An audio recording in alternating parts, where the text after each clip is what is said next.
বিদ্যালয়খন CBSE কোৰ্চৰ তেওঁলোকে trustee ফালৰ পৰা আৰম্ভ কৰিছে, কিন্তু খুব সুন্দৰ ফালে ইয়াত ভাল ধৰণে শিক্ষা যিটো ব্যৱস্থা এইবাৰ ইয়াৰ পৰা আটাইকেইজনে প্ৰথমবাৰৰ বাবে ক্লাছ 10 পাছ কৰিছে। গতিকে এই স্কুলখনত কলিয়াবৰৰ বহু ছাত্ৰ ছাত্ৰী বিভিন্ন ঠাইৰ পৰা আহি পঢ়ি উপকৃত হৈছে। তেওঁলোকৰ আজি যিটো অনুষ্ঠান এইটোত উপস্থিত থাকি মই খুব এটা ভাল তেওঁলোকৰ কণ্ট্ৰিবিউশ্যনটো অনুভৱ কৰিছোঁ। ডেংগুৰ কথাটো হৈছে কি, ডেংগু বাঢ়িছে যদিও কণ্ট্ৰল হৈছে। প্ৰথমতে যিটো গতিত বাঢ়িছিল এতিয়া সেইখিনি বাঢ়িব পৰা নাই, ৰৈছে। আৰু আমাৰ চিকিৎসা পাতিকে ধৰি সকলো ব্যৱস্থা আমি সুন্দৰভাৱে কৰি আছোঁ।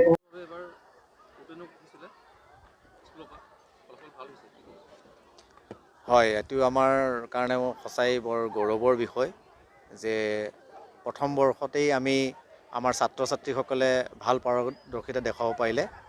আৰু তাৰ লগতে সংগতি ৰাখি আৰু ছাত্ৰ ছাত্ৰীসকলক আগন্তুক দিনত আমি উৎসাহ উদ্দীপনা জগাবৰ কাৰণে আজি আমি এটি অনুষ্ঠান আমি কৰিছিলোঁ, কাৰ্যসূচী লৈছিলোঁ। আমি এৱাৰ্ড চেৰেমনি হিচাপে মেৰিটৰিয়াছ এৱাৰ্ড চেৰেমনি, য'ত আমি 3গৰাকী ছাত্ৰীক তেওঁলোকৰ পাৰদৰ্শিতাৰ কাৰণে আমি সন্মানিত কৰোঁ। আৰু সেই অনুষ্ঠানটিত আজি আমাৰ মাননীয় শ্ৰীযুত কেশৱ মহন্ত ডাঙৰীয়া তেখেত উপস্থিত আছিলে। তেখেতে গোটেই কাৰ্যসূচীটোতে উপস্থিত থাকিলে আৰু বিশিষ্ট ব্যক্তিসকলে বহুখিনি সুন্দৰ কথা কৈ পেলাই আমাকো অনুপ্ৰাণিত কৰিছে।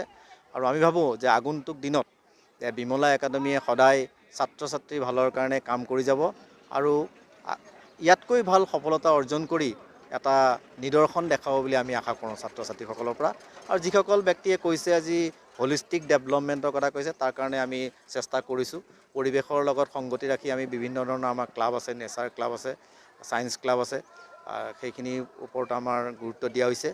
আৰু তেখেতসকলে পুথিভঁৰালৰ ওপৰত আজি কথা কৈছে, পুথিভঁৰালটোৰ আজি ডেভেলপমেণ্টৰ কথা কৈছে। আৰু সেই ডেভেলপমেণ্টৰ কাৰণে মন্ত্ৰী ডাঙৰীয়াই আমাক সহায় কৰিম বুলি কৈছে। তাৰ কাৰণে আমি সঁচাকৈ বহুত আনন্দিত হৈছোঁ আৰু উৎসাহিত হৈছোঁ। আৰু আগন্তুক দিনত নিশ্চয় আমি এটা ভাল পুথিভঁৰাল আমাৰ ছাত্ৰ ছাত্ৰীসকলক দিব পাৰিম বুলি আমি আশা কৰিছোঁ।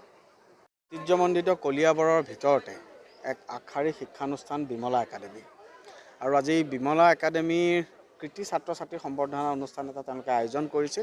যে বিগত বৰ্ষত যিসকল ছাত্ৰ ছাত্ৰীয়ে বিশেষকৈ সুখ্যাতিৰে তেওঁলোকে পাছ কৰিছে, তেওঁলোকৰ সম্বৰ্ধনাৰ কাৰণে এক অনুষ্ঠানৰ আয়োজন কৰিছে। আৰু মই নিজে আজি অনুষ্ঠানভাগিত উপস্থিত থাকিবলৈ পাই মই নিজে ধন্য অনুভৱ কৰিছোঁ। আমি দেখিছোঁ যে সাংস্কৃতিক আৰু ঐতিহ্যমণ্ডিত এই কলিয়াবৰ, আৰু এই কলিয়াবৰৰ ভিতৰত বিমলা একাডেমীয়ে নিজস্ব শিক্ষাৰ এক পোহৰ বিলাবলৈ সক্ষম হৈছে।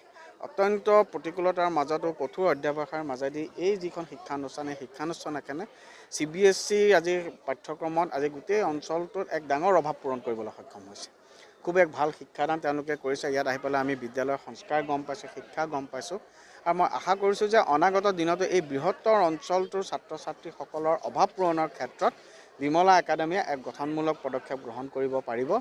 আৰু আমি সকলোৱে আজি সেইটো কথাই কৈছোঁ যে কেৱল কেৰিয়াৰ সৰ্বোচ্চ শিক্ষা নহৈ পেলাই যাতে আমি প্ৰত্যেকজনে একোজন ভাল ছাত্ৰ, ভাল দেশৰ নাগৰিকো আমি যাতে ভৱিষ্যতৰ কাৰণে হ'ব পাৰোঁ, তাৰ কাৰণে প্ৰচেষ্টা গ্ৰহণ কৰিব লাগে। আৰু আশা কৰিছোঁ যে অনাগত দিনত বিমলা একাডেমীয়ে আমাৰ যিটো এই সামাজিক দায়বদ্ধতা বুলি আমি কওঁ, শিক্ষা ক্ষেত্ৰৰ প্ৰত্যেকখন শিক্ষানুষ্ঠানে সামাজিক দায়বদ্ধতা থাকে, এই সামাজিক দায়বদ্ধতা পূৰণত তেখেতসকল সফল হ'ব পাৰিব।